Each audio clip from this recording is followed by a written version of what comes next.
Hey guys, this is Carlos from Unplug, and today I'll be reviewing the Razer Viper Mini along with comparing it with other mice and giving you my final thoughts. With that being said, let's begin. So the Razer Viper Mini is a smaller version of the Razer Viper Ultimate. One of the subtle differences between the Razer Viper Ultimate and the Mini, other than its size, is its DPI button, in which is located on top on the Razer Viper Mini and the Ultimates being at the bottom.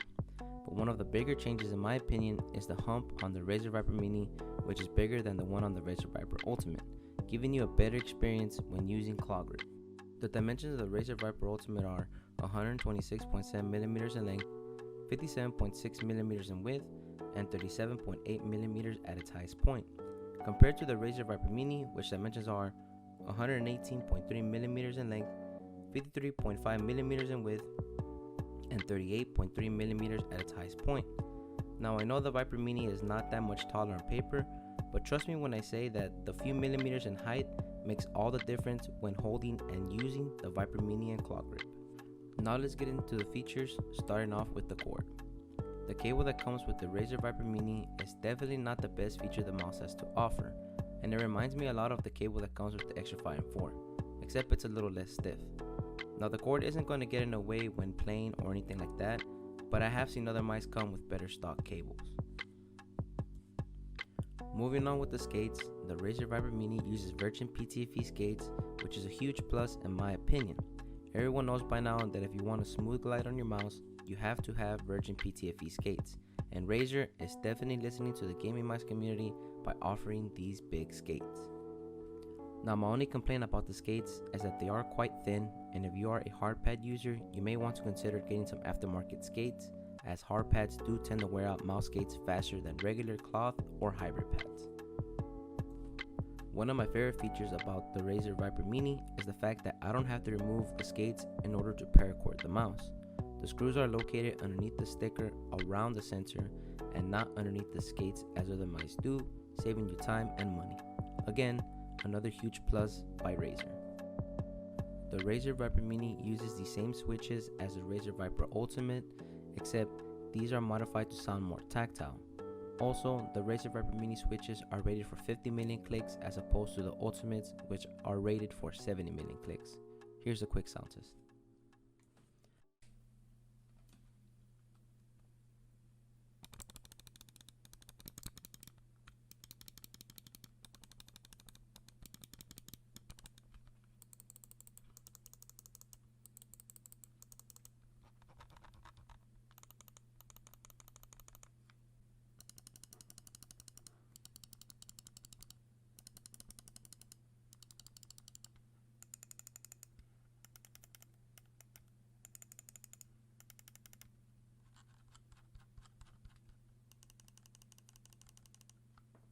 Now moving on to the scroll wheel, the Razer Viper Mini scroll wheel is basically the same as the Razer Viper Ultimates. They are silent and tactile, which I like, but it's all personal preference. The mouse does have RGB behind and at the bottom of the mouse, but it's pretty useless in my opinion, simply because when you're using the mouse, you really can't see any of the RGB. Personally, it would have been really cool to see a no-still look on the Viper Mini and would have preferred a lower weight. Speaking of the weight, the Razer Viper Mini comes in at a very low 61 grams, making this one of the lightest mice I have used and reviewed in the channel. Now for my not so favorite part of the mouse, which is its sensor. The Razer Viper Mini uses an optical 3359 sensor, which is a hit or miss with some people as they report lift-off distance issues. I'm using an AMP500, which is a hybrid mouse pad, and I did experience a little lift-off distance problem, but it was not as bad as some people reported. Now, if you are having issues with lift-off distance, I will link a Reddit page that discusses the issues and some tips on how to help with that, down in the description below. Now, if I had to compare the Viper Mini shape to a mouse, it would have to be a Model O-. The only major difference between the two is, again, the hump with the Razer Viper Mini being taller, which complements claw-style grips. It's not to say that you can't fingertip this mouse, but in my experience, the most comfortable grip for me was a claw grip. This is something that really bugged me about the Viper Ultimate, as everything about the mouse was great, except its shape, which didn't really complement my claw grip style at all. Finally, I want to talk about the quality control of the mouse. Boy oh boy, for a lightweight gaming mouse, I have to give credit where credit is due, and the quality on the Razer Viper Mini is phenomenal. There's very little mouse 1 and 2 wobble and no side flicks of my copy. This mouse has got to be one of the best quality control mice I have reviewed. So let's take a quick recap on the Viper Mini.